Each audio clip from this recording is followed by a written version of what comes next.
Welcome dear student and Jai Swaminarayan. In the previous video, we were discuss question number 1 to 7 of the exercise. Dear student, in this video, we will discuss the remaining question of the exercise from question number 8 to question number 12. So dear student, let us start with the question number 3.8. Right? On a two-lane road, a car A is traveling with the speed of the 36 km per hour. Right? Here the speed of the car A is given to you 36 km per hour. Two cars B and C approaches car A in the opposite direction with the speed of the 54 km per hour each direction. Here the another two cars, car B and car C, approaches to the car A in the opposite direction with the speed of 54 km per hour each. At a certain instant, when the distance AB is equal to the AC, the distance between a car A and between a car B is equal to the distance between the car A and car C, and both being a 1 kilometer. So at the one instant, the distance between a car A and car B is a 1 kilometer, and at a same instant the distance between the car A and car C is a 1 kilometer. Now B decide to overtake A before C does. What minimum acceleration of the car B is required to avoid an accident? Now B required to overtake a car A. Car B required to overtake and decide to overtake a car A before the car C. So what is the minimum acceleration required for the car B? So dear student, here the car A is traveling with the speed of the 36 km per hour. So the velocity of the car A VA is given to you 36 km per hour. Convert this kilometer per hour into meter per second. How we convert kilometer per hour into meter per second? Multiply by 1000 divided by 3600. So we get the velocity of the car A is a 10 meter per second. Velocity of car B and car C is same, 54 km per hour. So velocity of the car B is a 54 km per hour, that is a 15 meter per second, and velocity of the car C is a 54 km, that is a 15 meter per second. Now here we need to calculate the relative velocity of car B with respect to car A. So the relative velocity of the car B with respect to car A and the relative velocity of the car C with respect to car A. So here how we can calculate the relative velocity? The velocity of the B with respect to A, that is equal to VB minus VA. So here we take VB is a 15 meter per second minus VA is a 10 meter per second. So we get a 5 meter per second. So velocity of the car B with respect to car A, we get VBA is equal to 5 meter per second. Now relative velocity of the car C with respect to car A, VCA is a VC minus VA, but here C and A both are moving in the opposite direction. So we take that VC plus VA, minus minus here plus. So we get the velocity of the car C with respect to car A, 15 plus 10, 25 meter per second. Now we calculate at a certain instant of the time, both the car B and C are at the same distance from the car A, that is 1000 meter. 1 kilometer, that is equal to the 1000 meter. Now time taken by a car C to cover a 1000 meter is equal to 1000 distance divided by relative velocity of the car C with respect to A. So here the car C is at a distance 1 kilometer from the car A. So the time taken by a car C to overtake a car A is the distance divided by velocity. Distance 1000 meter. Relative velocity of the C with respect to A is a 25. We get a 40 second, right? So here the distance covered by the car B with respect to car A, right, is important. Now to avoid the accident, the car B must cover the same distance in a maximum of the 40 second, right? So the distance time taken to overtake a car C to the car A is a 40 second. So to avoid an accident, the car B must cover the same distance, 1000-meter distance in a maximum of a 40 second. So according to the distance formula, S is equal to UT plus 1 half AT square. So here distance S is 1000 meter. U initial velocity of the car B with respect to car A is a 5 meter per second, multiplied by time t is a 40 second plus 1 half into acceleration A we require to find, and t is a 40 square. So if you calculate this, we get the acceleration A is equal to 1600 divided by 1600, that is a 1 meter per second square. So dear student, to avoid an accident, the acceleration of the car, minimum acceleration of the car B is a 1 meter per second square. Understand dear student? Now question number 3.9. Two towns A and B are connected by a regular bus service with a bus leaving in either direction every t minutes. Every t minutes, the bus leaving either direction from the town A as well as from the town B. A man cycling with a speed B notice that the bus goes past him every 18 minutes in the direction of his motion. So a man cycling with the speed of a 20 kilometer per hour. The man cycling with the speed of a 20 kilometer per hour observe that a bus goes past him every 18 minutes in the direction of his motion and every 6 minutes in the opposite direction. So in the direction of the man cycling, the bus passed every 18 minutes, and in the opposite direction the bus passed every 6 minutes. What is the period speed? Assume constant. Do bus ply on the road? What is the speed of the bus? Right? So let V be the speed of the bus running between a town A and town B. And the speed of the cyclist is given to you 20 kilometer per hour. Now we need to calculate the relative speed of the bus moving in the direction of the cyclist and the relative speed of the bus moving opposite to the direction of the cycling, right? So here the relative speed of the bus moving in the direction of the cyclist, V minus V. Here capital V is the speed of the bus and small v is the speed of the cyclist, right? So we get V minus 20 kilometer per hour. So when both the objects are moving in the same direction, the relative speed is Va minus Vb, right? So here V minus V, we get a V minus 20 kilometer per hour. Now in the direction of the motion, the bus passed him every 18 minutes. So the bus went past the cyclist every 18 minutes. So the time t is equal to 18 divided by 60 hour.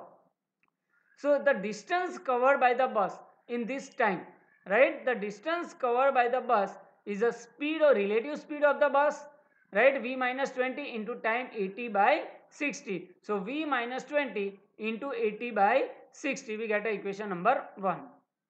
Now from that, given that the either direction every t minute, the bus leaving from the station. So since the one bus leaves after every t minutes, the distance traveled by the bus is the speed of the bus multiplied by time t divided by 60 in the hour. So here we take a capital T minute, that divided by 60 we get in a time in an hour. So according to the formula of the distance, speed into time. So we get the distance traveled by the bus V into T divided by 60. Right? This both the distance covered by the bus which is same. So from the equation number 1 and 2, right, we get V minus 20 into 18 divided by 60 is equal to V into T divided by 60, because both is the distance traveled by the bus. Now think about it. When the bus is moving in the opposite direction of the cyclist. The relative speed of the bus moving in the opposite direction of the cyclist is a v plus 20, because both are moving in the opposite direction. We take one as a minus. And the time taken by the bus to go past the cyclist is a 6 minute. That is a 6 divided by 60 hour, right? So according to the same formula, the distance traveled by the bus is a v plus 20 into 80 by 60 is equal to v into t by 60, right? So here the distance traveled by the bus going in the opposite direction, went in the opposite direction, v plus 20 into 80 by 60, and the bus that can leave every t minute, the distance covered by the bus that can leave every t minute is a v into t by 60. So equation number 4. So from these two equations, equation 3 and equation 4, we can easily calculate the speed of the bus or the time taken to cross the bus, leave the bus. So from the equation number 3 and 4, we get v plus 20 into 6 by 60 is equal to v minus 20 into 80 by 60. By solving this equation, we can calculate the speed of the bus. V is equal to 40 km per hour, right? So here 60 cut. So we get a v plus 20 is equal to 3v minus 60. So we get a 2v is equal to 80. So from that, the speed of the bus v is equal to 40 km per hour, right? But we need to find the period speed, time taken to leave the bus every t minute. So substituting this value in either equation, we get the capital T. So in the second equation, if you put, so 40, v is a 40 plus 20 into 6 by 60 is equal to 40t divided by 60. So if you calculate this, we get the time t in minute is a 360 by 40, we get a 9 minute. Now, dear student, question number 3.10. A player throws a ball upward with the initial speed of the 29.4 meter per second. A player throws a ball in an upward direction with the initial speed of a 29.4 meter per second. Now, first question is, what is the direction of the acceleration during the upward motion of the ball and as well as in the downward motion of the ball? So first answer of this first question is when the object is moving in the upward direction or in the downward direction, the direction of the acceleration is always in the downward direction, and that acceleration is acceleration due to gravity. So here the answer of this first question, what is the direction of the acceleration during the upward motion of the ball? The direction of the acceleration produced in the ball is the acceleration due to gravity, and it always acts in the downward direction towards the center of the earth. So dear student, here when the object is moving in the upward direction or when the object is released from the some height is moving in the downward direction, in the both the case the acceleration experienced by the object, direction of the acceleration is always in the downward direction towards the center of the earth. Now, second question is, what are the velocity and the acceleration of the ball at the highest point of its motion? At the maximum height, at the highest point of the motion, the ball is momentarily stopped. So at the maximum height, the velocity of the ball becomes a 0. And what about the acceleration? Acceleration act on the ball is acceleration due to gravity at a given place is constant and act on the ball at all the points same, right? And its value is a 9.8 meter per second square. So velocity at the highest, at the maximum height, the velocity of the ball becomes 0 and the acceleration A is equal to 9.8 meter per second is in the downward direction. Now question number 3. Choose the x equal to 0 meter and t equal to 0 second to be the location and the time of the ball at the highest point. At the highest point, we take a x equal to 0, position x equal to 0, and at the highest point, we take a time t equal to 0. Vertically downward direction to be a positive direction of the position. So we consider the vertically downward direction.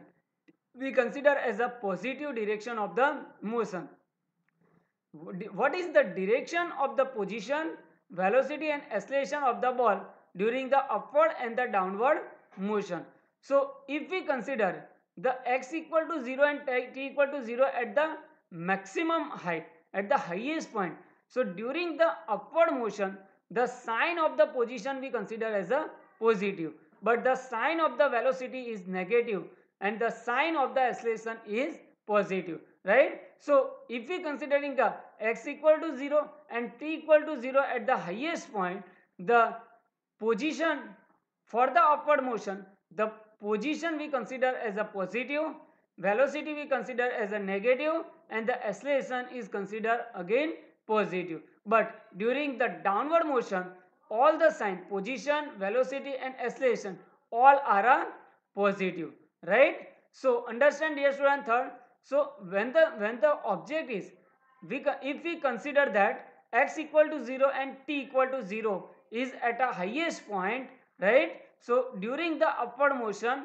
the position we consider as a positive, velocity is negative and acceleration is positive. But for the downward motion, all the sign, position, velocity and acceleration are a positive. Now question number D. To what height does the ball rise and after how long time ball return to the player's hand? Take the g is equal to 9.8 meter per second square and neglect the air resistance. So here the ball is thrown with the initial velocity of the 29.4 meter per second. So initial velocity of the ball u is equal to taking a 29.4 meter per second. At the highest point, the velocity of the ball becomes 0. So final velocity we take v is equal to 0.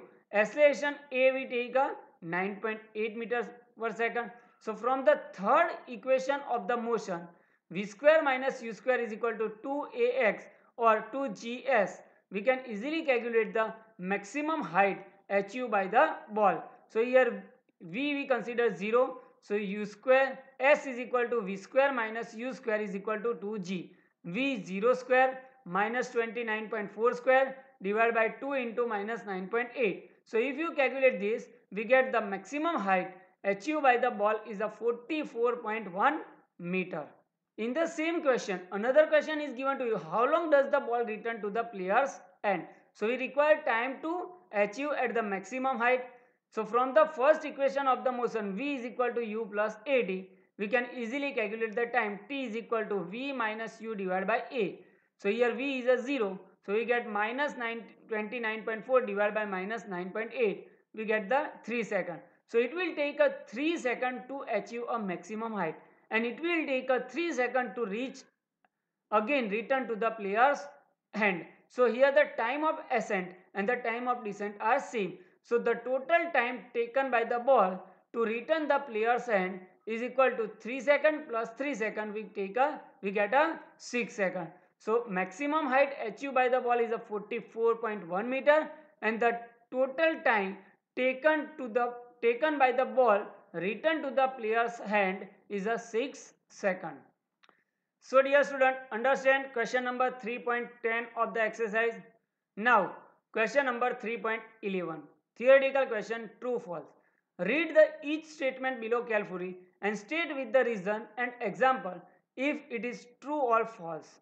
A particle in the one-dimensional motion. When the motion of the particle is one dimension, we consider a particle in a one-dimensional motion with the zero speed at the instant may have a non-zero acceleration at that instant. A particle with the one-dimensional motion have a zero speed at the instant and the non-zero acceleration. Yes, this statement is a true.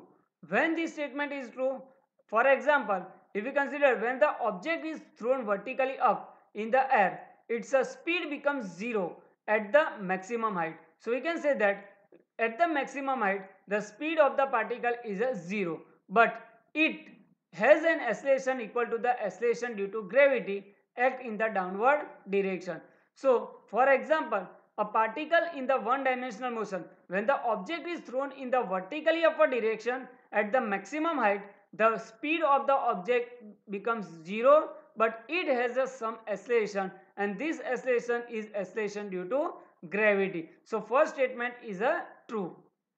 Second, a particle in one-dimensional motion with the zero speed may have a non-zero velocity. If the speed of the particle is 0, it has a non-zero velocity. So it is not possible. So this statement is false. A speed is the magnitude of the velocity. When the speed is 0, we can say that the magnitude of the velocity along with the velocity is a 0. So we can say that speed is the magnitude of the velocity. So if the speed of the particle is 0, the magnitude velocity cannot be a 0. It is not possible to become a velocity non-zero value, right? Third, a particle in a one-dimensional motion with the constant speed must have a zero acceleration. Yes, a particle is moving with the constant speed, it has a zero acceleration. This statement is true. Why? Because a particle is moving with the constant speed in the one dimensional, only in the one direction, since the acceleration is the change in the velocity divided by time. Rate of change of velocity is called the acceleration. So if the car is moving in the straight highway with the constant speed, will have a constant velocity, and the velocity of the car does not change with the time, we can say that the acceleration of the car becomes a 0. Now fourth statement, a particle in the one dimensional motion with the positive value of the acceleration must be speeding up, right? If the value of the acceleration is positive, we can say that the speed of the particle is increases all the time. It is not possible. All the time it is not possible. Hi, it is possible. If the acceleration of the particle is positive, we can say that the velocity of the particle is increases, but not in all the direction, right? When the acceleration is positive, velocity is negative at that instant of the time taken as the origin. Then for all the time before the velocity becomes 0, there is slowing down the particle. Such a case happen when the particle is projected upward direction. So in the upward direction, when the particle is moving in the upward direction, it has a acceleration, the positive value of the acceleration, but its velocity, its speed becomes a decreases. So every time it is not possible. So this statement is false. So now dear student, question number 3.12. A ball is dropped from the height of a 90 meter on a floor. At each collision with the ball loses the 1/10 of its speed. The 1/10 of the speed is lost by the ball. Plot the speed time graph of its motion between t equal to 0 to t equal to 12 seconds. So how we can calculate? Here the ball is dropped from the height 90 meter. So the distance ball is dropped from the height 90 meter. So we take a s is equal to 90 meter. So here for the free fall we take the initial velocity of the ball is 0. So initial velocity u is equal to 0 and acceleration a is equal to 9.8. Now what we want to calculate? We want to calculate the final velocity of the ball during each collision, right? When the ball is hit the ground, what will be the velocity of the ball? So for that we require to calculate at what time the ball hit the ground. So from the second equation of the motion, s is equal to ut plus 1/2 at square. We take a s 90, u is equal to 0 plus 1 by 2 9.8 square. So from this equation we can calculate the time taken by the ball to reach the ground is a 4.29 second, right? So what is the velocity of the ball when it hits the ground? So from the first equation of the motion, v is equal to u plus at, we can easily calculate the velocity of the ball at the ground, right? So we get u is equal to 0 plus 9.8 into 4.29. So at the time t is equal to 4.29 second, the velocity of the ball becomes a 42.04. So at the 0, the velocity of the ball is a 0 initial velocity. At the time t is equal to 4.29, that means approximately 4.3 second, the velocity of ball is approximately 42. So we can draw a graph like this, right? Now when it collides with the ground, rebound and ball rebounds in the upward direction, it lost the velocity of the 110. So the remaining velocity, that is the initial velocity of the ball. So the rebound velocity of the ball u is equal to 9 by 10 of a v. So 9 by 10 of into 42.04, we get the 37.84 meter. So here the ball is moving in the, after rebounding, the ball is moving in the upward direction with the velocity of the 37.084 meter per second. So another, at the time 4.23 second, the rebound velocity of the ball is a 37.84 meter. So we take a point here, right? So graph is like this in the downward direction. Now again it move in the upward direction, it takes the maximum height. At what time it takes the maximum height? So from the first equation of the motion, v is equal to u plus at, we can calculate the time taken to achieve the maximum height, and at a maximum height the velocity becomes 0, right? So from this first equation, v is equal to u plus at, 0 is equal to 37.84 plus 9 minus 9.8 t, we get a time t is equal to 3.86 second. So at the 3.86, the ball reached to the maximum height, right? So and at that time the velocity of the ball becomes a 0. So at the time 3.86, that means a 4.29 second plus 3.86, at the time 4.15 second, the ball is at a maximum height after first rebound, right? So its a velocity becomes 0. So graph is like this, right? Now after that it will moving in the downward direction, right? So the velocity of the ball rebounds from the floor 9 10 37.84 34. So at the ground, right, it reached to the 3.80 12.01 second. At a 12 second, the ball is at the ground and with the velocity of the 34.5 second. So the velocity is a 34. So we draw a graph, it's look like a this. So understand, dear students, question number 12, how we can draw the speed time graph. Speed is always positive. So dear student, now we go directly towards the question number 3.18. In between question is a theoretical question, and to calculate the average speed, average velocity, that we were discussed in the previous video. So dear student, up till now you have not seen the previous video, see the previous video first and then see this video, right? So now we will go directly towards the question number 3.18. A police van moving on a highway with the speed of the 30 km per hour fires a bullet at a thief's car speeding away in the same direction with the speed of the 192 km per hour. Here the speed of the police van is a 30 km per hour, and in the same direction a thief's car moving in the same direction with the speed of the 192 km per hour.